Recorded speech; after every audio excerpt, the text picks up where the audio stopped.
جب دوبارہ سور پھونکا جائے گا تو تم قبروں سے نکل کر جماعتیں بن کے آؤ گے۔ اب جماعتیں بن کے مانا کیا ہے؟ علماء کرام نے اس کے اندر بہت سارے روایات احادیث مبارک کا ذکر فرمایا۔ ایک حدیث مبارک میں تو آتا ہے کہ اس سے مراد یہ ہوگا کہ ہر امت جو ہے وہ اپنے نبی کے ساتھ آئے گی میدان حشر میں، اور یوم ندعو کل اناس بامامہم، اور اسی طرح قرآن پاک نے فرمایا فکیف اذا جئنا من کل امت بشہید وجئنا بک علی ہؤلاء شہیدا۔ اللہ نے فرمایا اس وقت کیا کیفیت ہوگی جب ہم ہر امت پہ گواہ لائیں گے۔ ہر نبی اپنی امت پہ گواہی دے گا کہ میں نے اللہ کا دین پہنچایا اور امت نے مجھے کیا جواب دیا، اور پھر تمام امتوں پر اور تمام انبیاء کی صداقت پر سب پہ گواہی ہوگی حضرت محمد رسول اللہ صلی اللہ علیہ وعلی آلہ واصحابہ وسلم تسلیما کثیرا کثیرا۔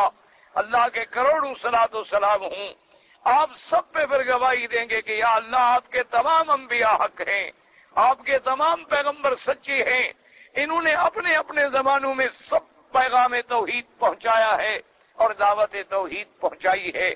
تو اس لیے علماء نے فرمایا کہ وہ جماعتیں بن بن کے آنے کی بات ہے۔ اور اسی طرح پھر یہ بات بھی یاد رکھیں کہ ایک روایت مبارک میں یوں آتا ہے کہ جب قیامت کے دن جماعتیں آئیں گی تو ان کی کیفیت کیا ہوگی، یعنی ہر امت پہلے علیحدہ ہوگی۔ کیا مانا؟ نوح علیہ السلام کی امت علیحدہ ہے، ابراہیم علیہ السلام کی امت علیحدہ ہے، موسیٰ علیہ السلام کی امت علیحدہ ہے، عیسیٰ علیہ السلام کی امت علیحدہ ہے، اور حضرت محمد الرسول اللہ خاتم الانبیاء والمرسلین کی امت جو ہے علیحدہ ہے صلی اللہ علیہ وسلم۔ اور یہ امتوں کی تقسیم ہو گئی۔ پھر ایک تقسیم اور ہوگی، وہ تقسیم کیا ہوگی کہ ہر امت کے اندر پھر مومن جو ہے وہ علیحدہ ہیں اور کافر جو ہے وہ علیحدہ ہیں۔ اسی طرح پھر مومنوں کے بھی درجات ہوں گے کہ مقربین جو ہیں اعلیٰ درجے والے وہ علیحدہ ہیں، ان پر دوسرے درجے والے وہ علیحدہ ہیں، تیسرے درجے والے جو ہیں وہ علیحدہ ہیں۔ ایک تقسیم پھر آخر میں ہوگی، کیا مانا کہ اللہ تبارک و تعالیٰ دو گروہ بنا دیں گے، فریق فی الجنت و فریق فی السعیر۔ ایک مومنین کا گروہ ہوگا، یعنی تمام دنیا کے اپنے اپنے وقت میں ایمان لانے والے ایک طرف ہو گئے، اور تمام دنیا میں کفر کرنے والے جو ہیں وہ ایک طرف ہو گئے۔ اسی طریقے سے ایک حدیث مبارک میں آتا ہے، ایک صحابی ہے حضور پاک صلی اللہ علیہ وآلہ وسلم کے، انہوں نے روایت فرمائی ہے، انہوں نے فرمایا کہ پھر یہ بھی دیکھیں کہ فتاتون افواجا، کہ وہ جو جب جماعتیں قیامت کے میدان میں آئیں گی تو ان کی تین کیفیات ہوں گی۔ انہوں نے فرمایا ایک جماعت تو ایسی ہوگی کہ اعلیٰ لباس میں ہوں گے اور بڑی خوبصورت سواریوں پہ سوار ہو کر میدان حشر میں آئیں گے، اور فرمایا کہ ایک ایسے ہوں گے کہ لباس بھی ہوگا لیکن آئیں گے پیدل چل کر میدان حشر میں، یہ دوسری تقسیم ہوگی۔ اور فرمایا ایک گروہ ایسا ہوگا جن کو سروں کے بل گھسیٹا جائے گا اور گھسیٹ کے میدان حشر میں لایا جائے گا۔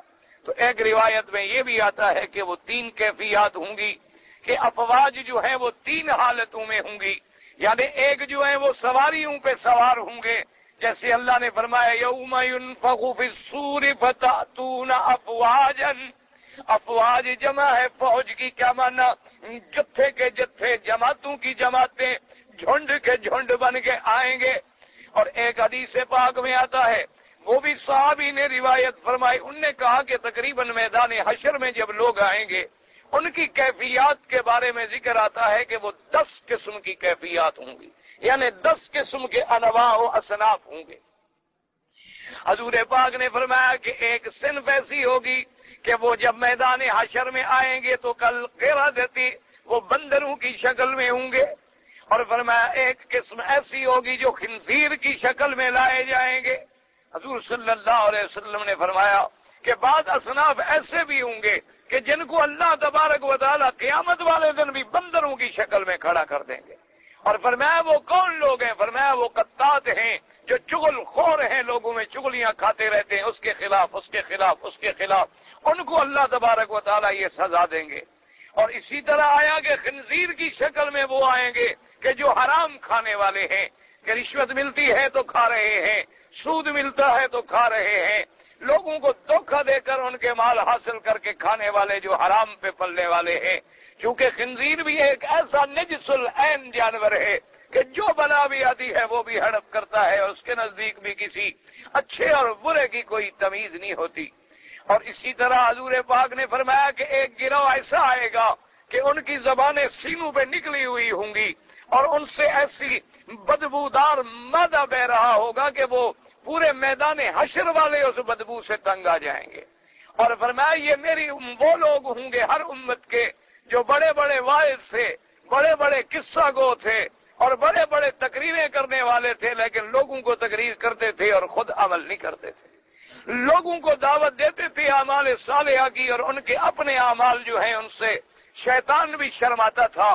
اور میں لوگوں کو تو کہتے تھے لیکن خود ان ہدایات پر امر بالمعروف اور نہی عن المنکر پہ عمل نہیں کرتے تھے. ان کو اس کیفیت میں لایا جائے گا.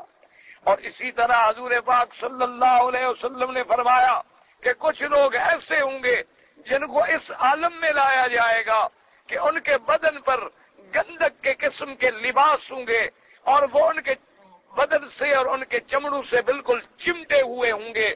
اسی حالت میں فتأتون افواجا، اسی حالت میں وہ جماعتیں میدان حشر میں حاضر ہوں گی. حضور صلی اللہ علیہ وعلا آلہ واصحابہ وسلم تسلیما کثیرا کثیرا نے مختلف افواج کا ذکر کیا ہے کہ ان کی مختلف کیفیات ہوں گی. اسی طرح آتا ہے کہ پھر ایک تقسیم ایسی بھی ہوگی میدان حشر کے اندر. اللہ فرمائیں گے کہ شرابیوں کو ایک طرف کر دو، زانیوں کو ایک طرف کر دو، قاتلوں کو ایک طرف کر دو، رازنوں کو اور ڈاکوؤں کو اور چوروں کو جو دنیا میں دھوکہ دیتی ہیں ان کو ایک طرف کر دو. اسی طریقے سے حضور پاک صلی اللہ علیہ وسلم نے فرمایا وہ لوگ جو اپنے ہمسائے کو ایذا پہنچاتے ہیں، جو اپنے حقوق جیران ادا نہیں کرتے. کیا معنی؟ یعنی ہمسائے کی عزت پہ نظر ڈالتے ہیں. ہمسایہ نعوذ باللہ اعتبار کر کے غریب چلا جاتا ہے کہ چلو جی میں ذرا مسافر ہوں، سفر پہ جا رہا ہوں، اور ہمسایہ اعتماد کرتا ہے کہ میں ڈیوٹی پہ جا رہا ہوں، لیکن اس کے عدم موجودگی میں وہ اس کی عزت پہ نظر ڈالتا ہے یا اس کے مال پہ نظر ڈالتا ہے یا اس کی جائیدادوں پہ نظر ڈالتا ہے.